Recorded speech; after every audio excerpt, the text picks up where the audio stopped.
Hey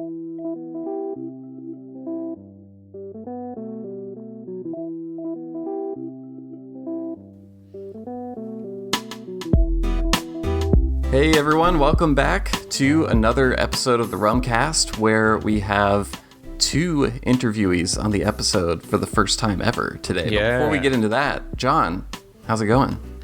It's going pretty well, thank you, Will. Lately, my mind has been all over the place with so much great rum coming out that I'm trying to figure out how I'm going to stock my new rum cabinet with it. I don't know. Yeah, the birthday present cabinet, correct? Yes, what an awesome present. And so I got to set up my whole collection, and I'm kind of diagnosing what is it that I need. And one thing I actually did notice that I don't have is a port finished rum. Oh, okay. And lucky me, I don't know if you've seen this yet, but there is some recent releases that are coming out very soon, I should say, by Foursquare and by Holmes Key, which are both port finished rums. Or should we say... Yes, I shouldn't say port finish, but involving export casks. Right, yeah. And since I do follow the Rumcast on social media, I did see the Holmes Key release, and I saw the Foursquare one as well. Yeah. A new exceptional cask selection series with another one of those classic Richard Steele names from his little notebook that he told us about on the show. Détente. Which it does sound like a nice name. And it was pointed out, I think it was by Ivar online, that this seems to be like the successor in terms of category to Sagacity for proof and price point. So that's kind of an interesting thing. But what's most interesting to me, Will, is that you've got an ex-bourbon and export rum coming from Foursquare soon, and you've also got Holmes Key, which has a port cask rum sourced from Foursquare as well, that are coming out around roughly the same time. Right. The key difference for me, though, as I've noticed here, is that the Holmes Key rum is going to be a cask strength, as is their whole line, so 58%, whereas the Foursquare Détente release is going to be at 48%. Release. And then in terms of years, they're similar. The Foursquare Détente is 10 years, and then the port from the Holmes Key, I guess, is 11 years, according to the label. Yeah, you mentioned Détente and Ivar's idea of it being the successor to Sagacity. It also reminds me a little bit of Primus as well, which I believe is also around the similar ABV. Yes. So that whole line, exactly. So it'll be interesting for me, and I'm gonna tell you what. Spoiler alert: I'm getting both because, as I mentioned, I didn't have a port rum already in my cabinet, and for me, these both seem like amazing releases that I cannot wait to A/B compare. Yeah. So that will be fun as an exercise, and hopefully I can send you some as well, and we can do that together. Yeah, I'm going to go with my strategy of letting you use your wallet on both full price releases. And then I'll That's taste a good and strategy. decide. Although Holmes Key is kind of tricky for me to get here in Nashville, but I know the Foursquare release will certainly be in the market. I'm expecting as well. So yeah. Man, Foursquare releases are just churning out these days. They really are, though. I know. You know, I think people in rum circles online kind of like, after a while, it seems like, oh my God, like I'm sick of hearing about Foursquare, even though we all love it, But it's impressive to me that the releases are still coming out, and demand is still, very high for them. So that's great to see. I think, as much as sometimes it can feel like, oh, Foursquare. Like, I think it's a really cool thing. I'm not gonna ever complain about too much Foursquare, is my point. I get it. And as much of a fanboy as I am, I totally get that as well. And there is so much more to rum, including blends, which is exactly what we're talking about with today for our interview. Nice transition, yeah. Thank you. So this episode is pretty interesting. So the interviewees on this episode, Carsten Vlierboom and Niels Benschop, the CEO and CCO respectively for E&A Scheer, which is essentially a rum blending company based in Amsterdam. So they buy rum in bulk from distilleries all over the world. I should say most of the distilleries all over the world. They source from pretty much everywhere. They will then supply blends of those rums to people who want to start their own brands. So one example is Denizen. I think if you live in the US, you're probably familiar with Denizen. They do the Merchant's Reserve blend, which is the rum that Martin Cate uses. It's kind of like his philosophy of what the ultimate Mai Tai rum should be. So it's a blend of Jamaican rum and actually a molasses-based rum from Martinique. So that's an example of like, it's a brand that was started independent of a distillery. They worked with Scheer to create this blend of rums to fulfill their vision of kind of bringing back the original, something approximating the original rums that went into the Mai Tai. And so Scheer continues to supply that to them. The company, they come up with their own brand, they market it, they sell it, etc. So Scheer, I think many brands, Denizen is not the only one. Denizen does disclose that they're sourced from there. Not all people do, but many of the rums that you see on the market that are not, a distillery owned brand are sourcing rum from Scheer. And I should note, I keep saying Scheer. If you spend enough time in the rum world, you've probably heard multiple pronunciations of this name. Some people say Skier, some people say Scheer. There was a very embarrassing moment for me personally where I felt like I had failed generations of my own family because my last name, Hookinga, is a Dutch last name. And I have spent my entire life having to help people pronounce it when they meet me.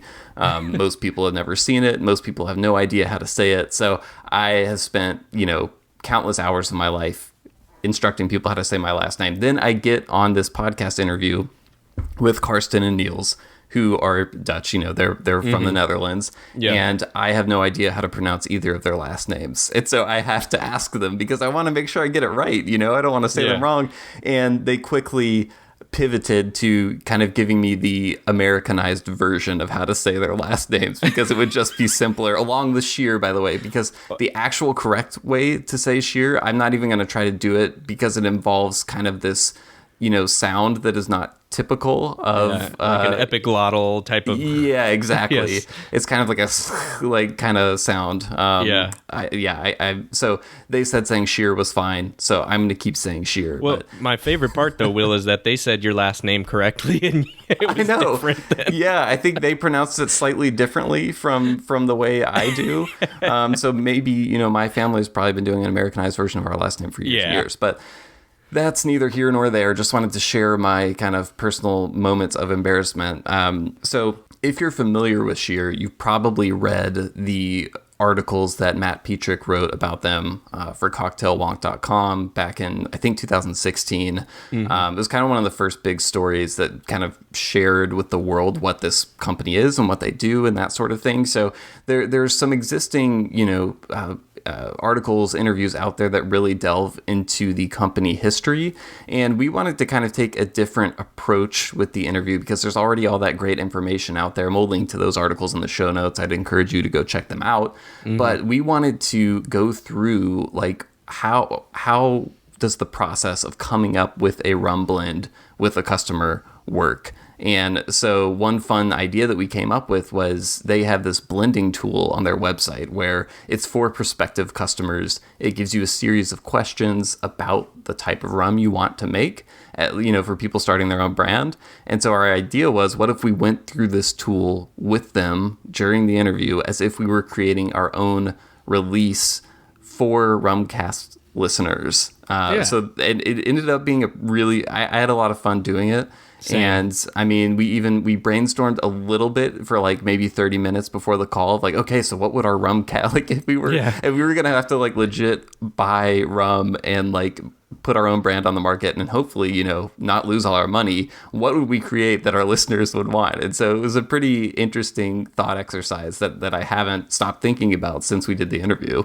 Yeah, same here. I think bringing something to the U.S. market was particularly challenging and interesting, and thinking about how and what would we do to bring a nice blend of something here to the U.S. market that doesn't already exist, and also, what were some of the other categories and things that Will and I, we had both thought ahead of time and found that we were actually in agreement with, which was kind of cool and helped a little bit in starting. Yeah, we had a pretty close shared vision, but I think with all that said, let's shoot things over to the interview.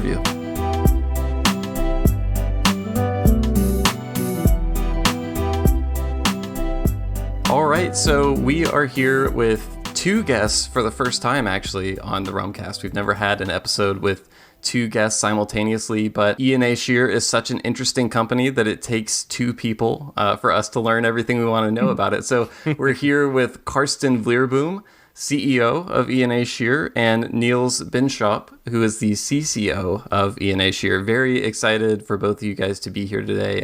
Thanks so much for taking the time to join us. Thank you. Yeah, most welcome. So before we get into, all things E&A Scheer, how the company works, I want to talk about each of you guys a little bit and your roles.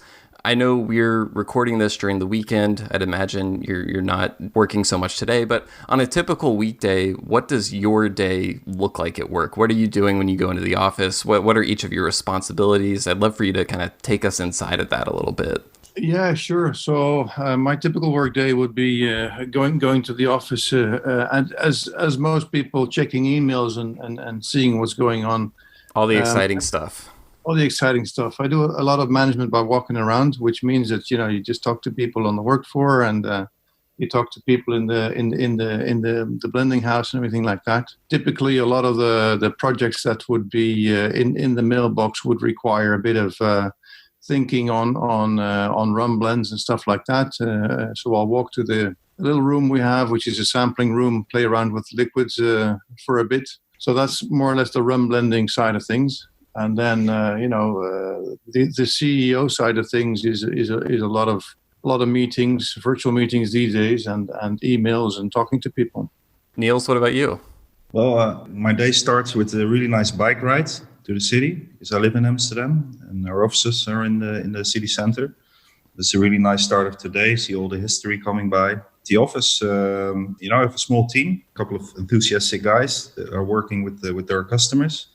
Making all the blends. So I'm looking into all the incoming questions. We have a lot of them. I think on a typical day we get around 5 to 8 incoming questions about new blends.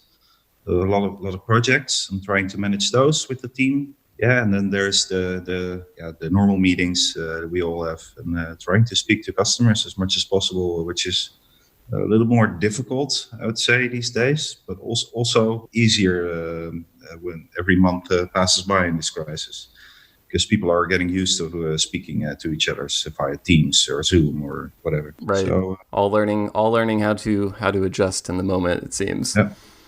So when someone asks you guys, what is E&A Scheer? How does it work? How do you describe what the company does to them? Well, let me answer that. So basically what we're a rum blending company.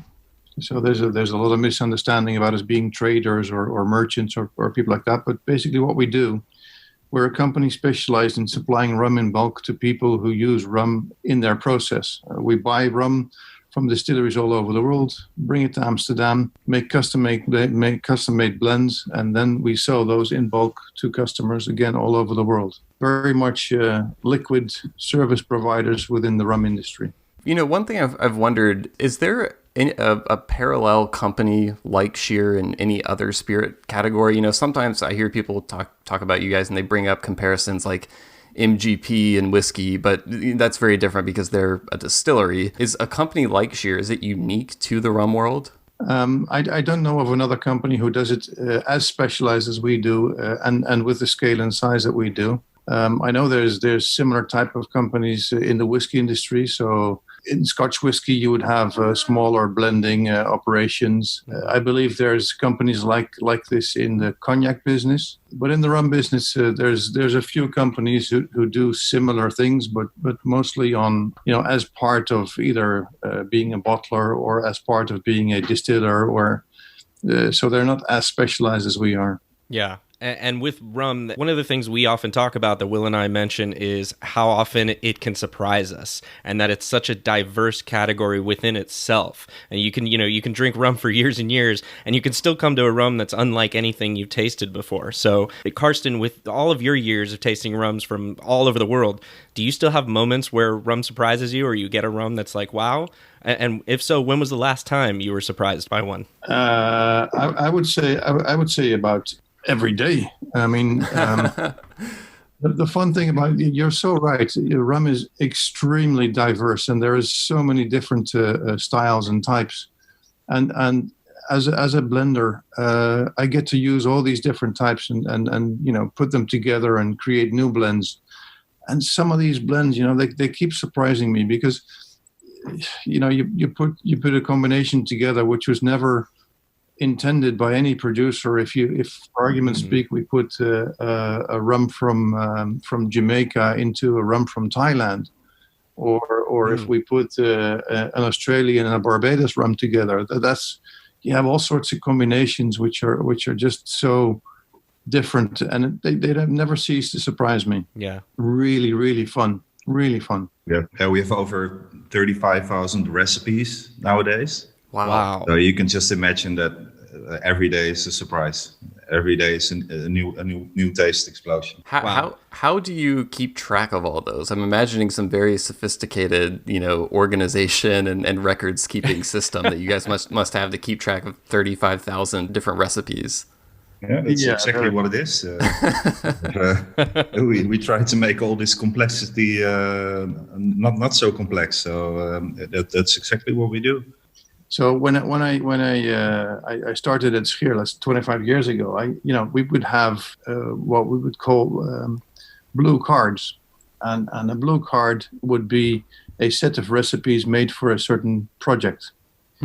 And there would be a series of these cards in a box, right? So it's a very, very old-fashioned way of filing. So not digitized at all back in that would have been the late 90s when you started, correct, Carsten? Back in the days, it wasn't digitized. So this is what part of what my journey has been is also been transforming this company from basically from cards in a box to what we have today. And modernizing. Yeah, I'm picturing like a file card catalog in a library. Like that's exactly what I was seeing in my mind too. Yeah, we still have it in our cellar. So yeah, it's there. Exactly what it was, and nowadays it's different because it's. It all looks very romantic, but it's a big, just a computer ERP system, and they have loads of recipes, and at the blink of an eye, you can find the recipe back, and you can have basically in the ERP system instruct our production team how to put that blend together based on the batches that are actually in the warehouse now. So it's wow, yeah, it goes pretty far now. How far back do some of those recipes in your catalog go? At least in the card system, I'd say 40, 50 years that we have at least. And then before that, what you would have is you typically have a different type of card system where you have customer cards, and on a customer card there would be a code of what would be supplied to that particular customer. Because whatever we create, right, all the blends that we make are customer specific. So we would have, let's say 100 years ago, we would have a company in Sweden buying rum or arak from us, whatever, and they would buy a certain mark, and that mark would be reserved specifically for them, and the mark would be, let's say, a blend of other marks that we put together specifically based on their request. Right. And that system still works today. So, Niels, I was going to turn to you a little bit. I know you came to the company in February of this year, correct? Yeah, correct. I'd love for you to kind of take us through what the first 6 months have been like coming into a company like this. It obviously has such a long history. I'm sure there's been a lot of on-the-job learning and things like that. What have been some of the biggest, surprises or lessons so far as you've come into this? Well, I came in the company in February, and my background is completely different. Background in food. There's a lot of stories there. There's a lot of passion in production, etc. So that's my base. But the whole rum industry was new to me, and I've never heard of Scheer in my whole life. So when I saw the job posting, I went for the description, which fitted my personality, I think. And so from day one, it was one big surprise. First of all, everybody knowing about Scheer within the rum industry, whereas I never heard of it. It was a big surprise. And yeah, what I learned is that sometimes as easy as it looks like, it's very difficult to source a rum, make a good blend, and then deliver it in the way we do. So I'm very much surprised about the speed we have. If a customer comes to us, wants to develop a recipe, they get samples within 2 to 3 days. Once okayed, we can deliver within 7 to 10 days. Just by having all this rum here in Amsterdam. And we're just a very, should I say, sophisticated company, making this very complex thing very simple, and doing this so fast. So that really surprised me, and it's of course that's kudos for the team that I'm working with now, because they're just doing a great job. So I want to dig into a little bit of kind of the mechanics of how Scheer operates. Obviously you guys sourcing tremendous amounts of rum from all over the world, blending, providing it to customers. As you just said, Niels, often at great speed, getting those blended and delivered. But, it's simple. Carsten, when you described what you do, you make it sound so simple. But under the surface, I'm sure there's all this complexity that is very difficult to make happen. So one of the things that I'm interested in is sort of how do you make purchasing decisions? Like at what point does a distillery somewhere in the world making rum get on your radar, and then how do you evaluate when you're going to purchase a large quantity of some rum you haven't purchased before? What does that whole process look like? I would say that a lot of the distilleries that are making rum are on our radar, obviously, because that's what we do for a living. And we are on the radar of a lot of distilleries as well, because what we could provide distilleries is sort of instant cash to whatever they produce. Whereas if they have to sell whatever they produce through aging and through bottling, the cash coming back is a longer term cycle. We can help them with instant big volumes, talk big volumes. Let's say a minimum order quantity with a distillery is 25,000 liters, right? So, and that at high strength is a substantial amount, but for us, it's not too big. What is important is that we know the distillery. So if you were asking about a new distillery, if we want to buy from a new distillery, it is policy that we have to go there. We have to know the people. We have to know the process. We have to know the possibilities and the limitations.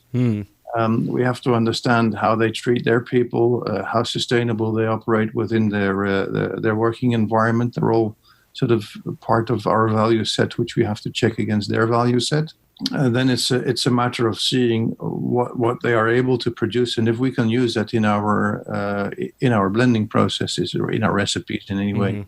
So it's not enough to just know the rum; you've got to know the people. Oh, very yeah. Work environment. Everything. You can't just go out there and order 25,000 liters of rum if you don't know who made it in what fashion, what way, what the philosophy behind the production is, because all those things determine very much the quality of the rum, right? Mm-hmm. And every distillery that produces a rum has a certain set of let's say a certain set of decisions made. So which raw material do they use? Do they use juice? Do they use molasses? Do they use a combination of those two? Which type of fermentation do they use? Which type of distilling machine or apparatus do they have? How do they look at their cuts? There's a lot of things like that. And I always make it sound as simple as possible. We know these distillers, we know what they can do, so we know what we buy, right? That's a simple explanation. But if you want to know exactly, it takes a lot of investigation and knowing who you buy from and what you're buying. And once you decide that and you're comfortable with a distillery, are you then having a conversation with them and telling them what you're wanting them to distill, like to spec? Or are you just selecting from what they already produce? Or is it a little bit of both? Or how does that part work? No, we prefer not to work with a distiller producing something to our spec. What we actually want to do is for the distiller to distill what they're good at. They have their own set of, let's say, a distiller making a rum will always tell me this is the best rum in the world, and I will always tell them that I agree, because that's what they are good at. And we prefer to buy something from somebody where you know they're good at, and that they have to put something together which might not even fit their production process. Obviously, there is certain requirements. The alcohol percentage always has to be distilled below 96%. That's obvious, and that's just normal rum requirements which they have to adhere to. So methanol levels within the food safety requirements and things like that. Right. So you're not setting out to make them the best. You are identifying the best, and then, as you said, you get to taste a lot of the best rums in the world. So that sounds like a good thing. Yeah, of course. Yeah, and it's not a matter of being a nice rum or a not nice rum. It's the question is this rum typical for that distillery? Got it. So you're looking for consistency as well, of course, and all of that. Yeah. Yeah, which is difficult. I mean, producing. You must realize that any rum distillery is which is normally near sugarcane, which is normally in areas which are difficult, towards producing something. Imagine yourself being in a valley in the middle of a Caribbean small island. Mm-hmm. It's not exactly production friendly, where you can just, if something breaks, you just you go to the shop and buy a new piece. You have to import it. It takes a long time. So a lot of these things, the climate is difficult. There's a lot of improvisation in rum production. And these guys, they're extremely, they have their whole production set up so it fits the environment, it fits their climate, it fits their type of cane, it fits the whole working environment they have. It's about typicity and not good or bad.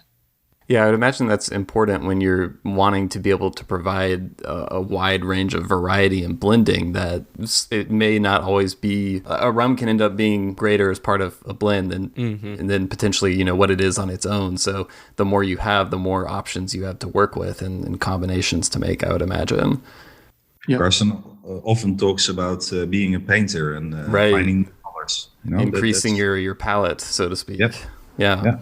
Sure. So there's not good or bad colors, but there's a lot of colors that you can add to make new things.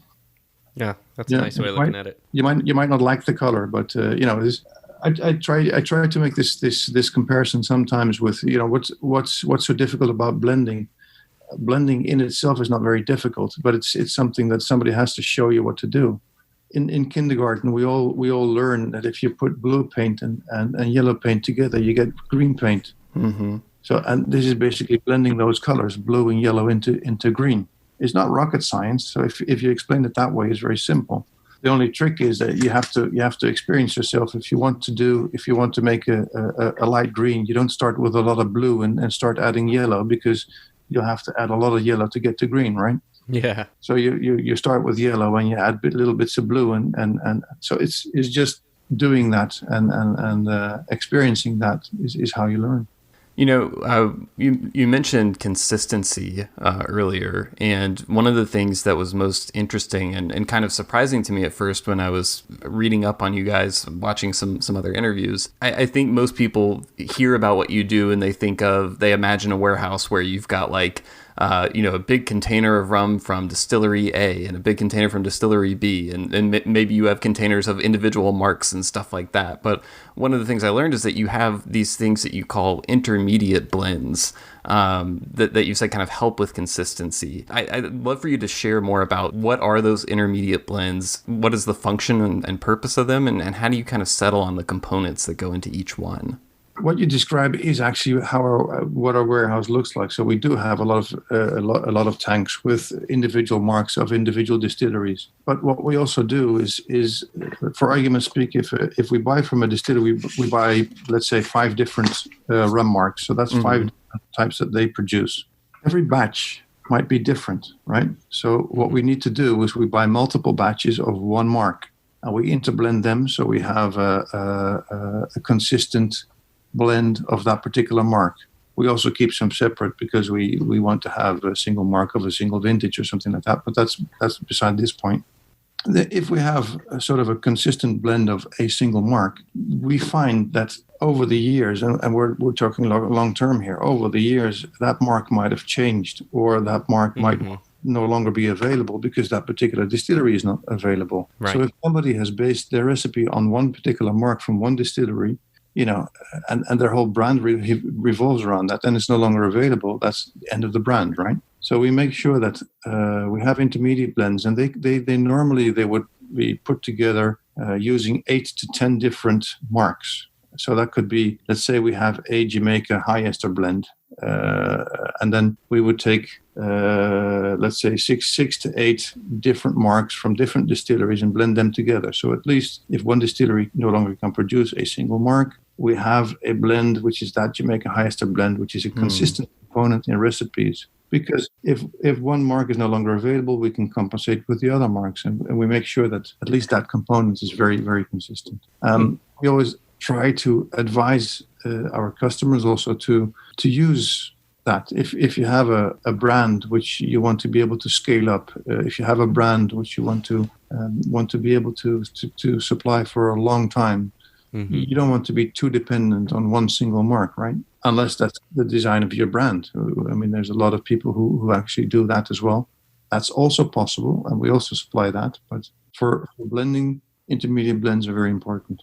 So let's talk a little bit more about the customers. You mentioned working with the customers and creating their own rums. So for that type of collaboration, how much do you assist the customers in creating the right blend of their product? Do you ever hear like ideas sometimes that you're like, oh wow, that's that may not be the right way to go with it? And if so, like how do you have that conversation, or do you just kind of say, yep, no problem, we'll give you what you need?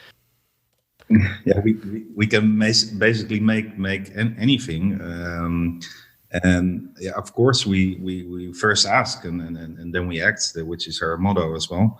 But we try to help our customers through the process, and the only difficult things are when the customer expectation is not something we can make.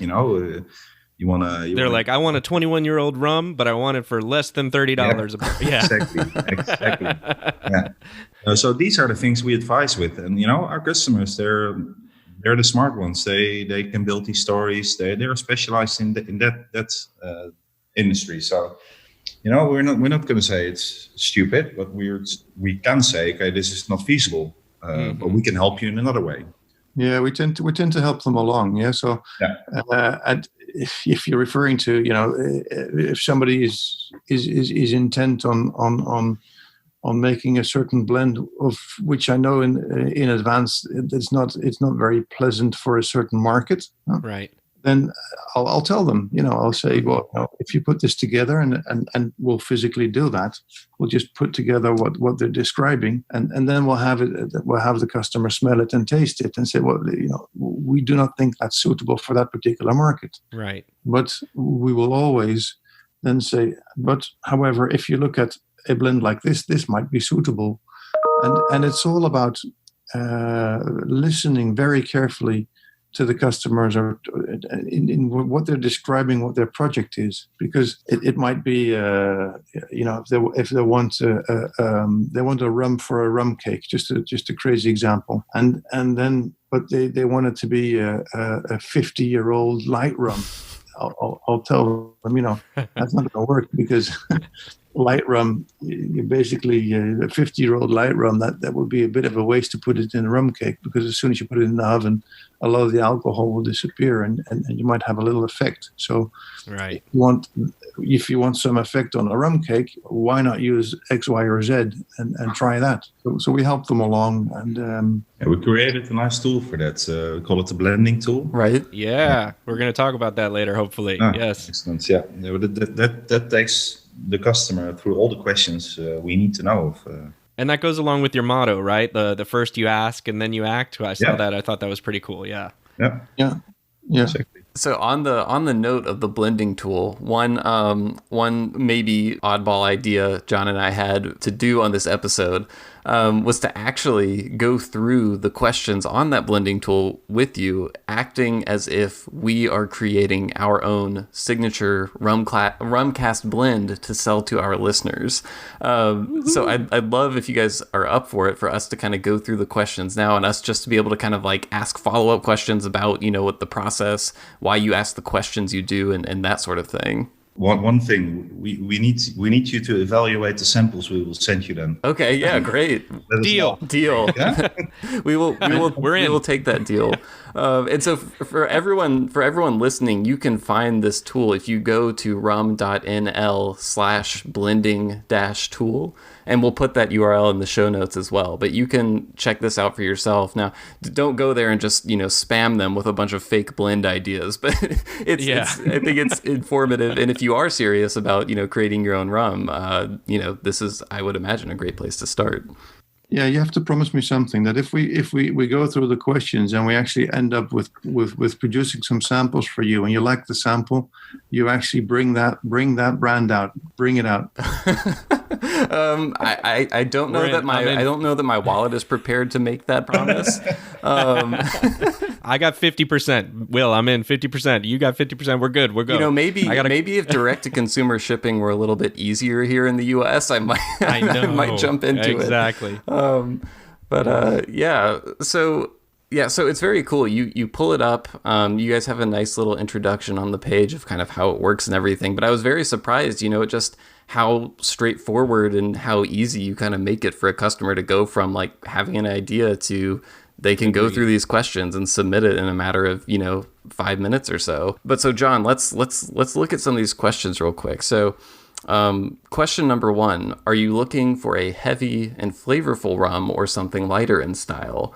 Yeah, when Will and I talked a little bit about this, we kind of prepped and talked about what would a Rumcast audience want and what would we want. Right. And we figure that we're heavily into, rum enthusiasts and aficionados. So probably for us, we're thinking more towards the heavy side. I think it would be okay to still be medium bodied, but very flavorful, but we would be edging towards that. Is that, Will, about cover it? Yeah, I think that's good. We want something heavy, rich in flavor.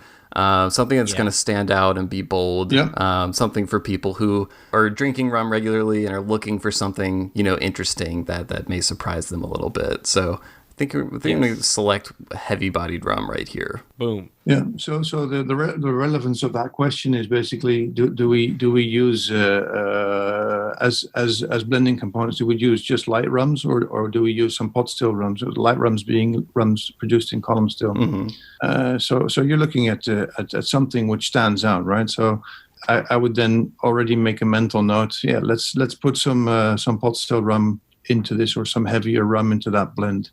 Yeah, we got to bring the pot still. Right. Definitely. Yep. Excellent. Okay. Noted. Okay, so question 2, does your rum need to contain aged elements? We talked about this. We are leaning toward, we want an aged rum. I do think people over-index a little bit on aged always being a sign of quality. There's so many interesting unaged rums out there right now.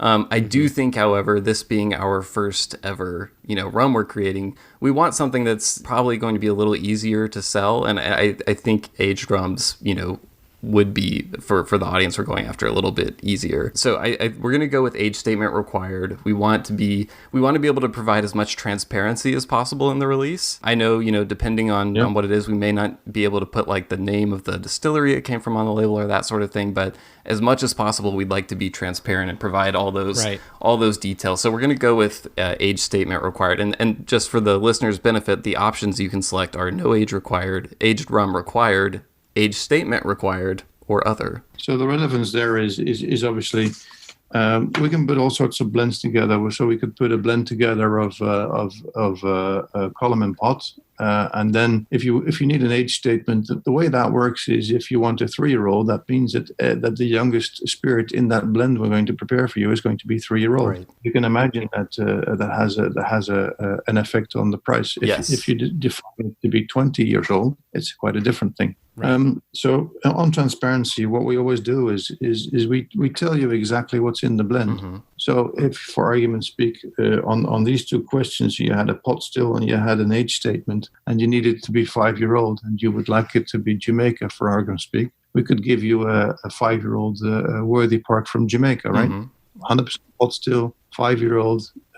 We tell you all that. We will also tell you that Worthy Park is a trademark, so you cannot be using that on your label. Right. You'll be able to say there's Jamaica pot still in the blend, or it is a Jamaica pot still, but you won't be able to use those particular name of that distillery because it's IP of the distillery. That actually raises an interesting sidebar question for me. So we had Zan Kong, who works for Worthy Park, on the podcast a couple months back.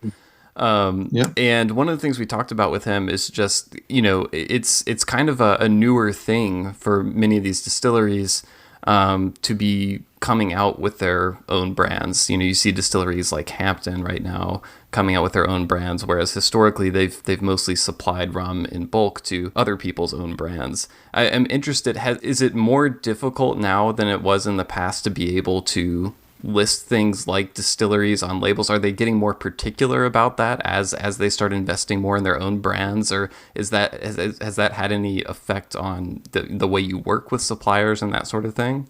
No, not really. Well, the only effect it has is that you have to make a good agreement about. So we have, for argument's sake, well, I know Zan obviously very well. The first rum that distillery produced went to us, obviously, and we make agreements with all our suppliers about which terminology can and cannot be used by the clients that we serve. But we also agree with the suppliers that we are transparent in what we put into a blend. So we will tell our clients what's in there. Okay. But we will also tell the clients what they can and cannot put on their label. And, a lot of our clients actually, they want good quality rum from a good quality producer, but they don't actually want to use the name of that producer because they're building their own brand, right? Right. Why lift on somebody else's merits? Yeah, not everyone necessarily is coming to you guys with the same kind of nerdy perspective that we are, where we want to put out a rum for rum aficionados, where they want to know everything about it. They're trying to build up their own brand more so. You can really tell that story, and you can say so. It's. I mean, a geeky consumer can read between the lines and understand where that rum comes from. Mm-hmm.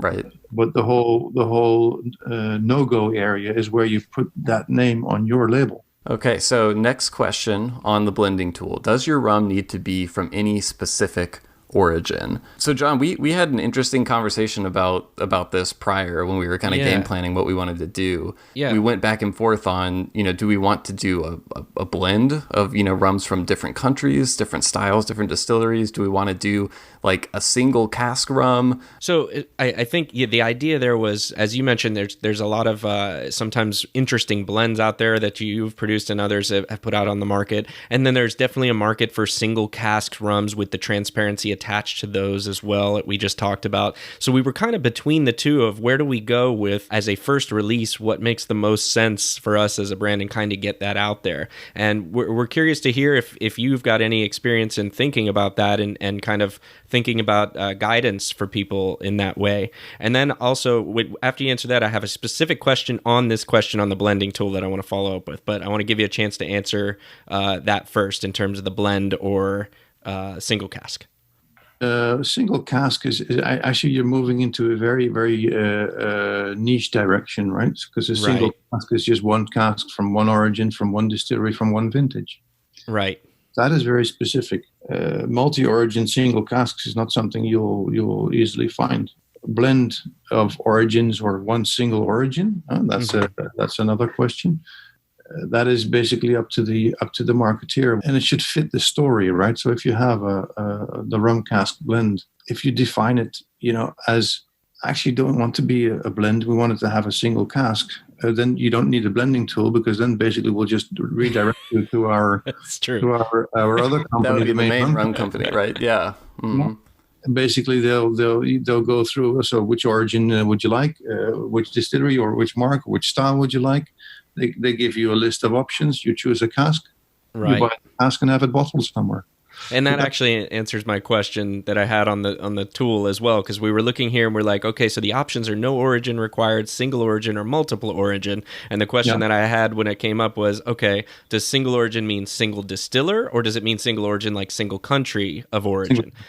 Right. But that makes a lot more sense. I wasn't really thinking about it at the time, but of course, if we're blending, then of course we need to be blending. So I think we're going to go with single origin, and we'll get into that more, as we get into kind of what we want the quote unquote story behind the brand to be. But I think what we're most interested in is kind of showcasing a concrete style.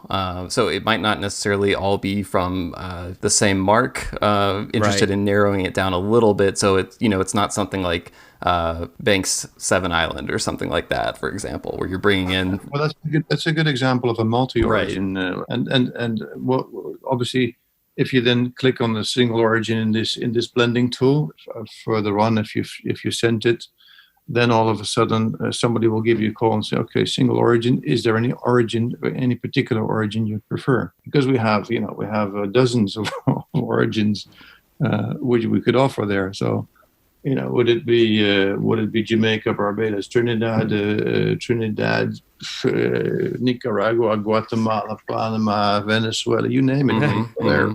Yeah, and we didn't settle it, narrow it down exactly what we're looking for, but kind of the direction we wanted to go in is something that isn't easily found necessarily in the U.S. market, because that is the market we're going to be focusing on, at least for our first Rumcast blend. We want to start with something that's a little more accessible to us. International shipping, I feel like, might be hard for us. So, and that actually is one of the questions later on is, are you aiming to market your rum in any specific region? So I think for us, we would be starting in the U.S. there. And I think what we're wanting to do is to bring in something from origins that are a little harder to find, on your local store shelf here in the U.S. So I'm thinking somewhere, Asia, Indonesia, Australia, Africa, something that's a little out there and a little unfamiliar to the palate, something that can give listeners the opportunity to try something that they've never had before is kind of what we're looking toward. As much as we love the rums of Jamaica, Barbados, Guyana, places like that, we think there are a lot of options out there on the market that our listeners would be familiar with, and it might be a little more difficult to sell them on us having something truly unique from one of those places. Yeah, well, we have plenty of options, and the origins you mentioned. Yes, we could offer something from Australia. We could offer stuff from Indonesia, from Thailand, from Philippines if you want. So that would be Japan? No, Japan. We don't actually have any product from Japan. Got it. Right now, we're working on some collaborations there, but we're not finalized in which one we're going to work with. Eastern side of Africa, so you have places like Swaziland, Mauritius, Reunion, things like that. Yeah, and we had Steve McGarry from the Ben Lee Distillery in Australia on an episode several months ago, and there's this whole fascinating world of Australian rum out there that we weren't familiar with, and it was such an interesting episode. So I've been intrigued by the rums of Australia since then. Definitely. I can tell you it is a fantastic place. I've looked at their particular way of producing rum. It's different, and I personally really like it. And the funny thing is that the other guy on the line, Niels, doesn't really like it. So, we always have a little bit of a discussion on that. But I think it's different. It's different. It's what we're looking for. Right. Growing me. It's exactly what you're looking for. Now we have some nice aged expressions there. So you need an aged rum, you need an aged statement, you need transparency. That ticks a lot of boxes, actually. All right. Yep. We're kind of narrowing it down here a little bit, John. This is exciting. Yeah. So next question on here, are you looking for a certain color in your rum? The options here are no color / white, gold color, dark color, or other. I'd love to hear a little bit about the thought process with this question and what this helps you do when you're looking to prepare a blend for people. Well, what happens is that when you age rum in a cask, it attracts some color, so you get a golden color, and the longer it's in the cask, normally you get more and more color. But aesthetics of brand owners, sometimes they come to us and say, well, I want a 3-year-old rum, but I want it to be white. I like a certain style which they have in Latin America, where they have aged rums filtered charcoal filtered. You filter it through charcoal, you take the color out, and it's funny because it's a very, very it tastes like an aged rum, but it looks like a light rum. It's surprising. So that's why we need to ask that question. Also, there's the ones that are looking for this very dark navy style rum, where you might need to add caramel to be able to get to that color. Caramel being spirit coloring, so it doesn't really add a lot of flavor, but it adds obscuration and color. Right. I think for us, so releasing an aged product with an aged statement, so we're not going to want something that's been filtered with the color removed. At the same time, John, correct me if I'm wrong, I don't think we're interested in having something that's like a black rum, like with a lot of that spirit caramel added to darken the color. I think we're good with whatever that natural barrel color ended up being. Right. So I think we would select like other, and just we're looking for natural color on our aged rum. Yeah, perfect, doable. Cool. Makes our life easier. Yeah. Excellent. Okay, so is your rum intended to be used on its own as a mixed component in cocktails in a food product or as a base for an aroma? I got this Yeah, one. This go one's for it. easy. Go for it, John. So what we're looking for is a rum that we can sip. So something that is neat or on the rocks, basically. Okay. So that's an easy enough one, right? Of course, if somebody wants to mix with it, hey, we're good with that. You know, you buy the rum, you do what you want with it, as a lot of people always say. But I think what we're trying to go for, especially here on the Rumcast, is something that is a spirit that is going to be interesting on its own. Well, nine out of 10 people answer this question to be good to be used on its own, but also be used in a mix. Right. I think I see that on 99% of bottles out there. You can enjoy this neat or in, a delicious cocktail. I think what everyone wants their rum to be, right? Yeah, but there's another element here which we touch on is because we also have clients who are using this stuff in food products, right, or as basis of aromas, and we filter them out this way. Yeah. Okay, so next we covered where we would be marketing it, what region. That's going to be the U.S. So intended price positioning for your rum project. I'm not sure why this price point stuck out to me, but I was just thinking, I don't have much experience selling rum. But for some reason in my mind, I was imagining I'd love to be able to sell this for less than $70. Something that'll be at a premium price point, but not, really breaking into $100 plus. I want to keep it in the kind of $60-ish range for our listeners. Yeah, so that's the background of that question is to filter that out and basically say, okay, for that type of pricing, you can get this age range or that age range, or because you're looking for an age statement, right? A single origin, right? It sort of helps us determine what is feasible. How premium liquid could we put in that blend or in that product? Some people come back and say, listen, I really want a 20-year-old product and all that, and it needs to be single origin, age specific, and I would like it to be the price point of about $10. Yeah, that is either they haven't done their homework or their perception is a different one. Do you all actually keep data from this tool as well? Like, is there like a data graph of like average price positioning that people have filled out this with? And does that then inform your making decisions for purchasing things as well? No, it doesn't. A good question, though. It is interesting. Yeah. Big data is on its way.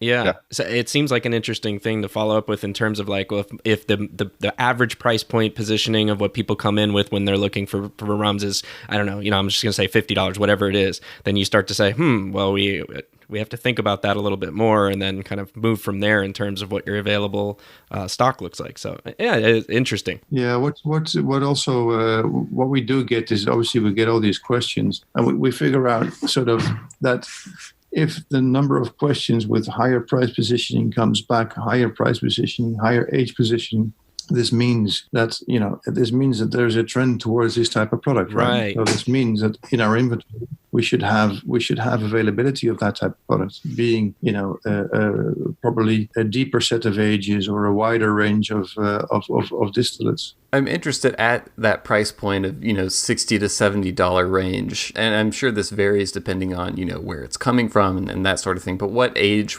range would typically be available to someone looking to sell, or what's feasible at that price point? Yeah, that's very difficult to again because we're still looking at the different origins. You mentioned Australia being interesting. $70 would that be the price point you're selling it in the end consumer market? Yes. Would that be in specialty shops or in larger retail? So there's a lot of sort of calculating backwards from the $70 price point in communication with you to see sort of what the price point of the liquid should be. Right. And at the point that we understand that, we can then go and look at which elements we can put in a blend to achieve the right price point. Right. And that's what makes the tool beneficial here because, for instance, the next question is what are your volume projections? So large category, 100,000 liters plus, medium, 25,000 liters, and small, 1,000 liters. So that in conjunction with all the other questions starts to give you the picture of what we're really looking for and what you can advise people with in terms of where they're trying to get to. Yeah. So for us, Will, what are we thinking volume projection? Well, I mean, we do have hundreds of thousands of listeners, but since this is our first one, I think maybe we'll go with the small size. Yeah.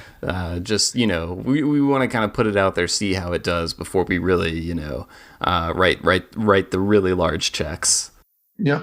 Well, it's not about writing the large checks, but it's also this also gives us an idea. I mean, if you want that particular age statement and you want that particular origin, and you want it to do it real large scale, that means you're limiting the amount of options, because some of those distillates, maybe from Australia, we don't get 100,000 liters of a particular age, but we get less. So it also determines which things we can offer and which things we cannot offer.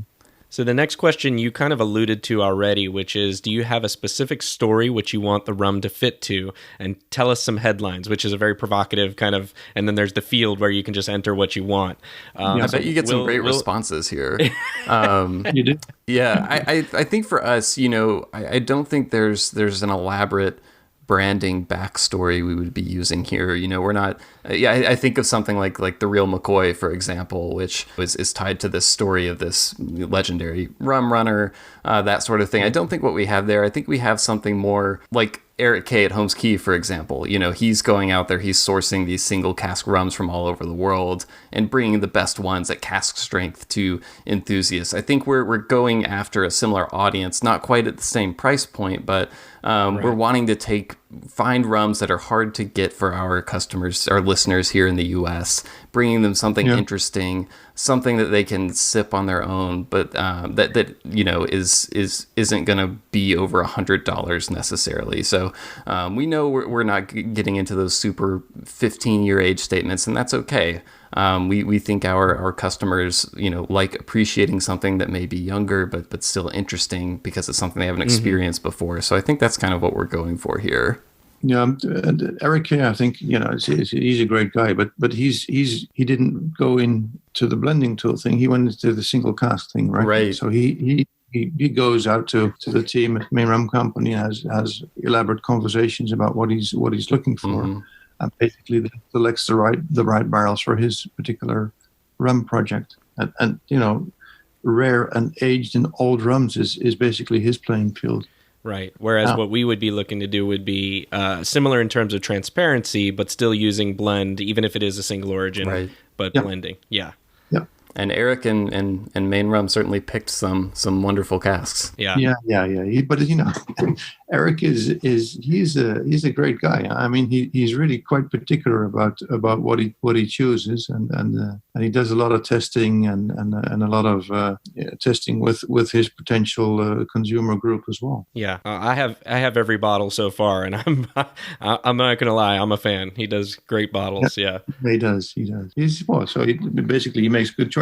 Yeah. So next up, any other information to share that hasn't been covered in any of the questions? I think we've covered it pretty well, John. I feel like we've presented, what we're going after, what our super planned out vision is for this project. I think we've communicated that. So the hours and hours we spent on making sure to get. And then last but not least, can you please let us know how you found our blending tool? I actually first heard about this on the live stream that both of you did with Savvy.co, which was wonderful. You guys actually, Niels, you kind of took people on sort of a miniature tour of the main office you have there in Amsterdam, and it was fantastic. So that's where I first heard of this blending tool. But hopefully you'll have a wave of people coming to this blending tool now and saying, "Hey, I heard about this on the Rumcast." That's what I'm hoping for. Oh, that would be great for us. I mean, that's really helps us and helps everybody who wants to put a rum together. Sort of structure the thoughts, because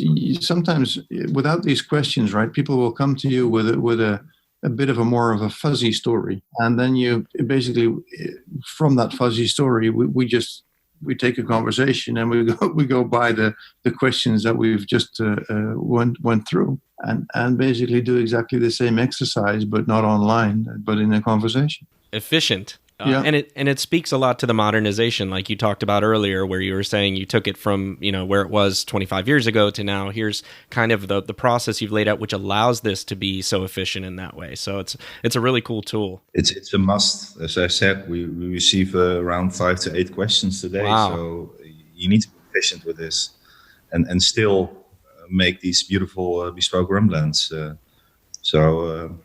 takes organization. Yeah. So I guess we can transition out of the blending tool a little bit. Back in 2001, I know you merged with the main rum company, which is in Liverpool. And I wanted to talk a little bit about what went into that decision at the time and what are the differences between the rums you source at Scheer versus main rum? Basically, the main rum company was one of the clients of Scheer at the time. But they were working in a slightly different manner. They were also basically the importer for Guyana rums into UK of Demerara distillers, and there was a strong connection there. And the guy who founded the main rum company, a guy called Ben Cross de Chavannes, he always imported Guyana rums and then took a few casks, bought them for himself, and laid them in a warehouse in Liverpool. And over the years, you'd built quite a nice inventory of aging rums.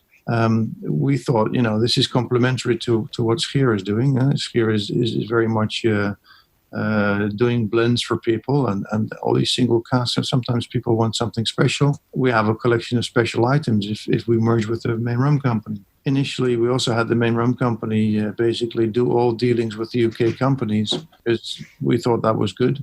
But nowadays, main rum company is very much a one-stop shop for rare and old rums in cask. They only have casks of rum and they only sell casks of exquisite rums.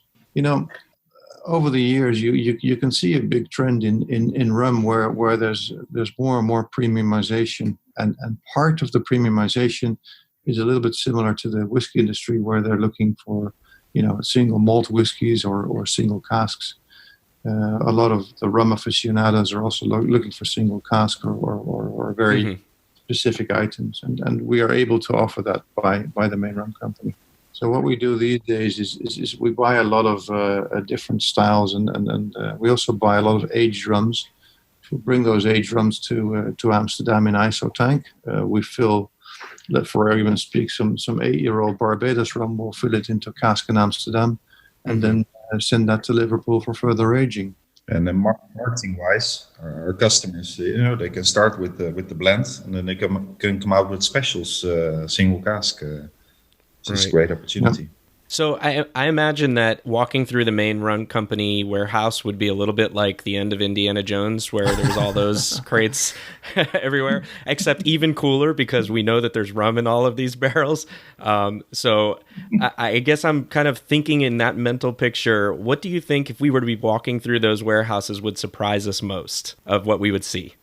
I would just the amount of barrels and the environment is very impressive, and you sort of stumble across forgotten marks and ancient things you've read about in rum history, where you see a marking on a cask. You say, I've seen this before somewhere.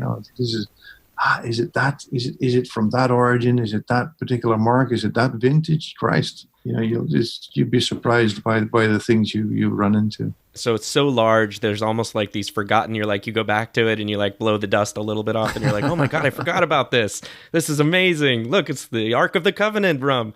Actually, that would be stupid because we're a business, right? So we have That's true. But it makes a really good story. But you're right, it's stupid for business.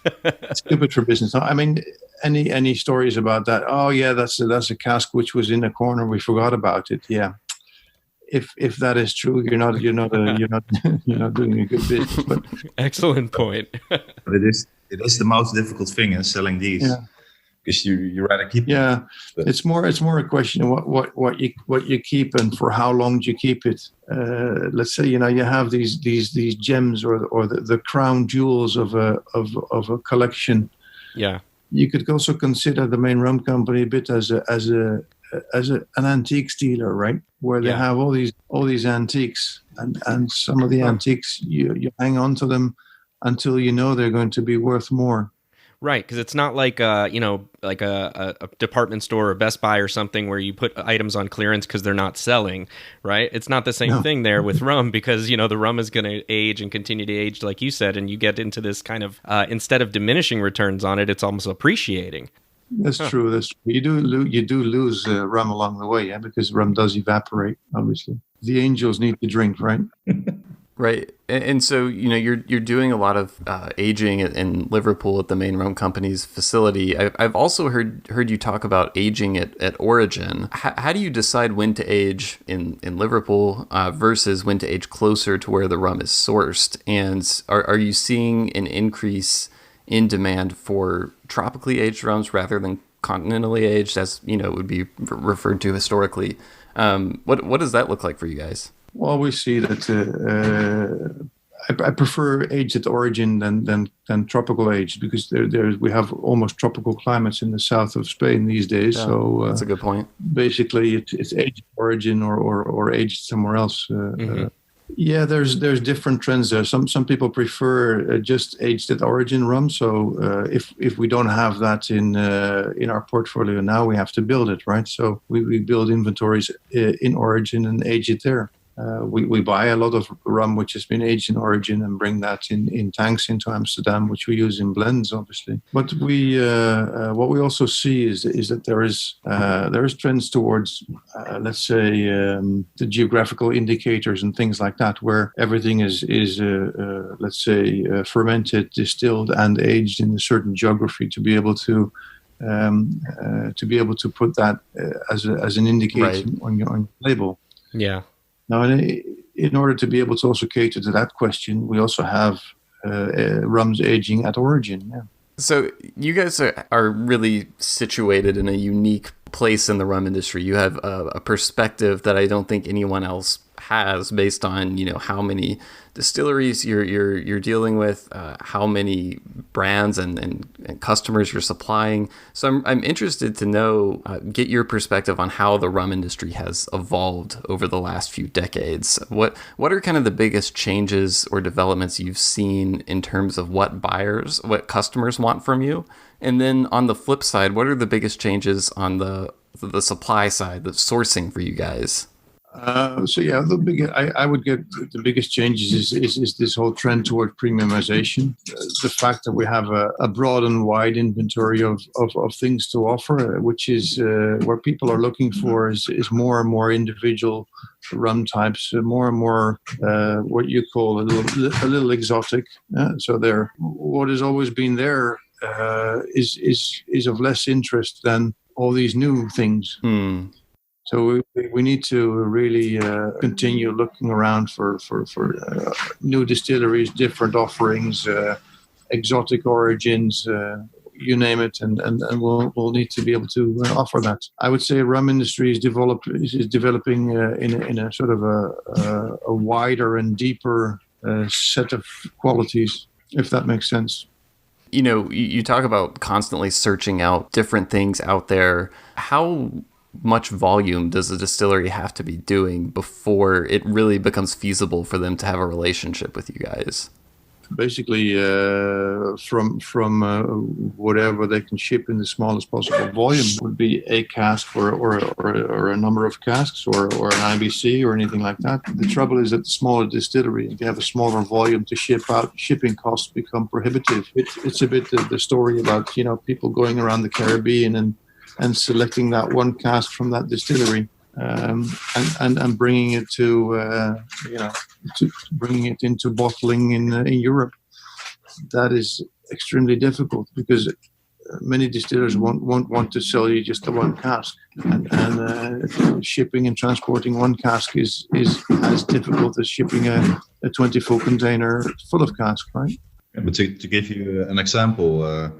We recently bought some rum from a Dutch rum producer, which is also located in Amsterdam. And, tell us about that. Well, we were thinking that in the midst of the COVID crisis, we were thinking what we can do to help craft distillers. That's a really cool idea. Yeah. Yeah. So this is a distiller that just started. they started right in the middle of the COVID crisis. So yeah, they had no outputs, but they wanted to distill. So in order to help them, we bought some rum from them, which we then put in casks and are now in our warehouses, waiting for them to be a couple of years old. That is fascinating, and that's kind of what was on my mind when I was, asking about how big does someone have to be before a relationship can start? Because there's hundreds and hundreds of these craft distillers popping up, virtually all over the world now, and many of them are doing super interesting stuff. But it can be hard for consumers to get their hands on it because it's small quantities. They're not able to send it everywhere. And yeah, it's really interesting to hear that you're able to work it with some of those, like the local distillery that you mentioned in Amsterdam. Yeah, but we do it with others as well. I mean, we have some US craft distillers who we work with, and then they send some of their rums to us as well. With the Dutch distillery, actually, the funny thing is that because she just started. They also want to have an aged rum later on, right? So we have bought that rum, but they've also guaranteed to them that they can buy it back at a certain price in 3 years. So we're not going to sell it to anybody else. Oh wow! It's going to be their rum, right? We're just going to help them start up and make sure that they don't die in the process of starting up. Keeping a parcel for our. No, that's great, because I mean I know this is certainly a very challenging time for craft distillers right now with the loss of a lot of tasting room sales, things like that. Sure. It's very challenging, so it's great that you're able to help out in that capacity. And these are the guys that help build this business, huh? So yeah, and we've done it with bigger operators as well, where they set up a distillery, which sometimes it's not a craft distillery. If you're building up a real distillery, then it's an expensive exercise. And if we know the people, we know what they're doing, and we believe in the project, we'll commit to buying some of their output and make sure that they at least go over the first threshold of getting some cash in, so they can continue to sell rum under their own brand later on. Excellent. Well, guys, I want to thank you both. I don't want to keep you here all day. I certainly appreciate you both taking some time out of your Saturday to chat with us and take us inside what you're doing out there. Before we go, we do have a very special segment to end all of our shows that is optional, but if you're up for it, it's a segment that John hosts where it consists of a quick succession of rapid fire questions that take place over 1 minute, in which your challenge is to come up with a response to each question as quickly as possible. So if you're up for that, I will let John tell you a little bit more about that. If not, that is okay too. Sure, we're up for it. All right. Will, when you're ready, you put 1 minute on the clock and we'll get going. All right. Yep. I have a minute on the clock. So John, whenever you're ready. All right, here we go. And neat or on the rocks? On the rocks. All right, column, pot, or blend? Blend. Uh-huh. It's surprising. Yeah. On your website, the company's guiding theme or motto is first we ask, then we act. If there were a third part of that statement, do you think it would be, and finally we rest? Or maybe we high five, or we party, or something else? Well, we don't rest. We don't rest. All right, your favorite person to share a glass of good rum with? Someone who enjoys a rum. All right, Liverpool or Amsterdam? Amsterdam. There is a U.S. video game company called Electronic Arts that has a famous catchphrase for sports games, and it goes like this: EA Sports, it's in the game. How would you all feel about using EA Scheer, it's in the rum, as your next marketing tool? That would be very nice, but we'd say it's in the blend. Oh, it's in the blend. That's even better. It's in the blend. EA Scheer, it's in the blend. EA Scheer, it's in the blend. I love it. What place or country makes the best rum in the world? I'm not going to answer that. I'm not going to jump in. And that's time. All right. No answer is a good answer there. Thank you guys for participating. Keeping everyone happy. Yeah, thanks, guys. That was great.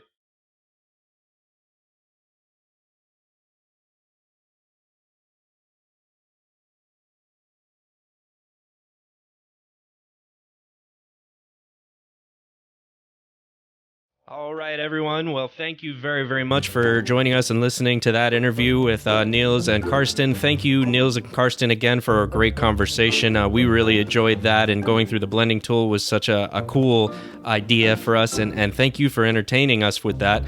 We just want to make sure that everybody knows where they can reach us for feedback. We are on Instagram and Facebook, and you can always get in contact with us there. In fact, recently we've gotten really great feedback from everybody, and we're really happy, and we love hearing from you all in terms of what you think about our episodes and some ideas for future episodes as well. So definitely get in touch with us there or at rumcast.com. You can always send us an email there, host@rumcast.com, and that'll get to both Will and myself. Yep, thanks for listening, everyone, and we'll be back again soon.